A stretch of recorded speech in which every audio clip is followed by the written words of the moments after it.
Hello and welcome to Homeowner Talk.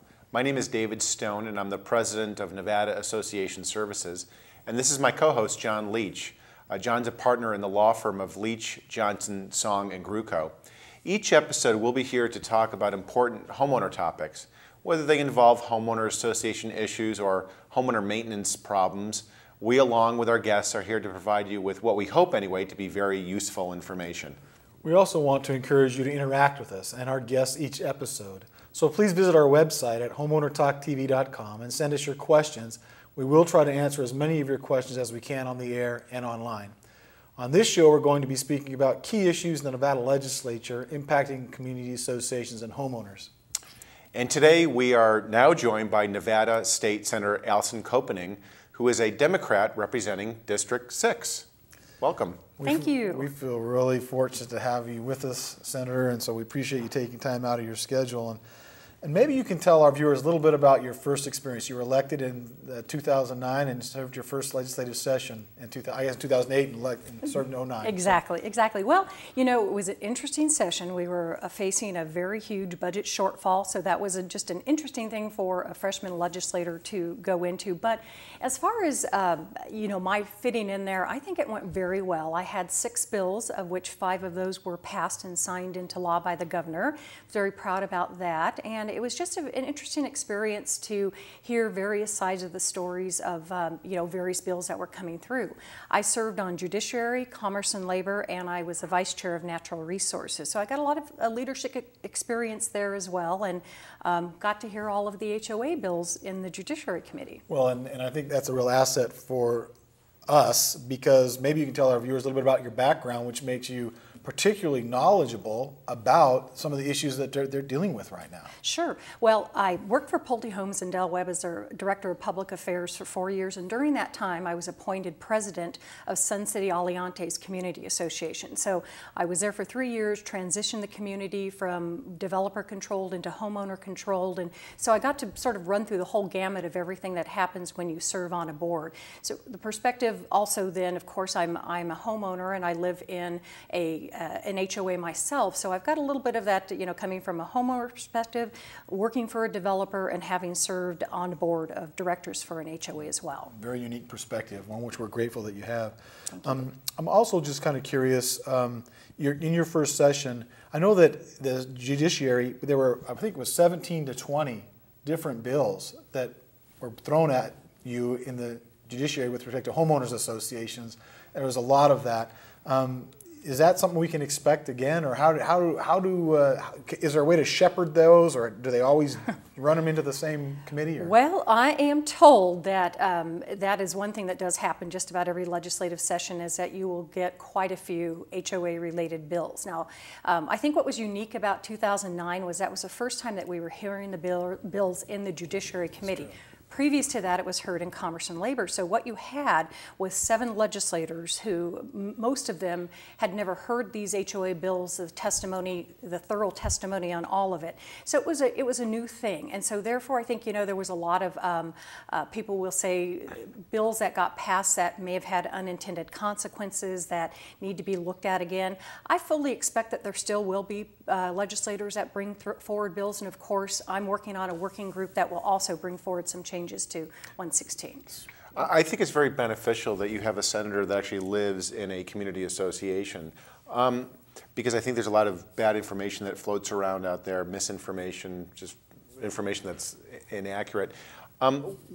Any recommendations on or thoughts on what should be done in the next legislative session, which starts in February, to perhaps help legislators in both houses sort of become more familiar with associations and how they work, and that they're actually out to try to improve people's lives and how they live and play and so forth? Because I think that's one of the challenges we face as education with our legislative leaders. Yes, I think you're right. And Assemblywoman Ellen Spiegel, I know, is going to put together an educational type seminar for those legislators who are going to be serving on judiciary, just so when they do hear these bills that come through, they will have a good understanding of how NRS 116 operates, what it means to the various stakeholders, and therefore be able to make a more informed decision.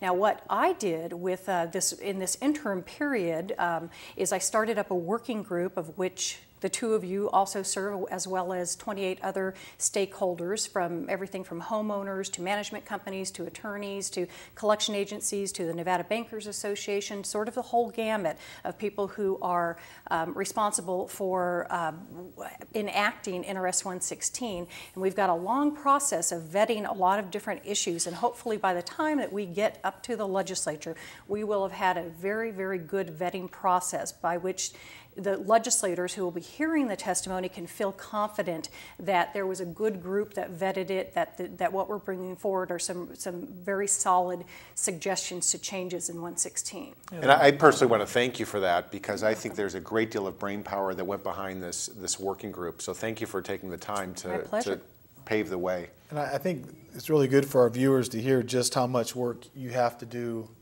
in the non-legislative period. I mean, we talk about rolling up our sleeves and going to work in February, but in reality, a lot of the work, the bill drafts, so much is done before the session begins. Maybe you could give our viewers just a taste of some of the things you've done in this last year just to try to get ready for the next session. You bet. Well, you know, most people know that we're a citizen legislature, so once the session ends, most of us go back to our regular jobs because we're not paid during that interim period.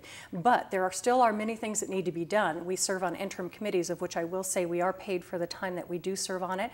I served on the Healthcare Interim Committee. I served on Juvenile Justice and Child Welfare, serve on the Commission on Aging, the Governor's Workforce, on Investment Board, and my working group, as we were talking about, that I put together, that we've probably put in, we started in January.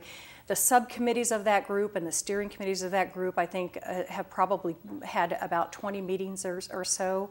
And we'll have more. We'll be running all of our changes through the municipalities. We'll be taking it to the common interest commissioners, of which at that time the public will also be able to hear the changes before the legislative session even starts. The public will be able to hear the changes that I'll be proposing, and it'll be probably more than one bill, 3 or 4 bills that come forward. So that's kind of a different thing that most legislators don't reveal their bill drafts before that legislative session actually starts. But I want to get feedback from the public.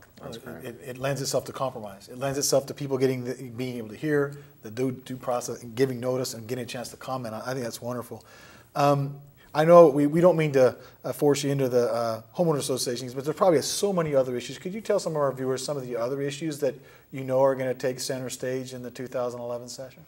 Clearly, the budget is the big thing. It's predicted that we are going to be facing a $3 billion shortfall. That is almost half of our operating budget. We've been told by analysts that you could have the largest tax increase in history and the largest cuts in history, and you're still not going to fill the gap of the budget.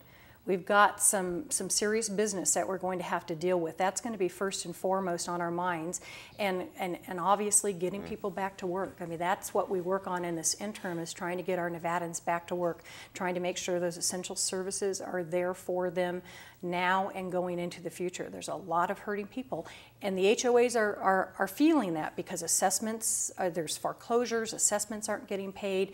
Many HOAs are in debt because they are not able to collect on these assessments. We're going to have, we're going to have some issues to deal with, but we're going to go in there with an optimistic attitude and try to do the right thing and try to get Nevada back on the right track. Well, Senator, thank you so very much for spending a few minutes with us. I know our viewers are going to be very fortunate to have heard from you. When we come back, we're going to hear from Michael Schulman. Michael is the managing partner of the Las Vegas law firm of Wolf, Rifkin, Shapiro, Schulman, and Rapkin. He has some very interesting insights on the legislative process.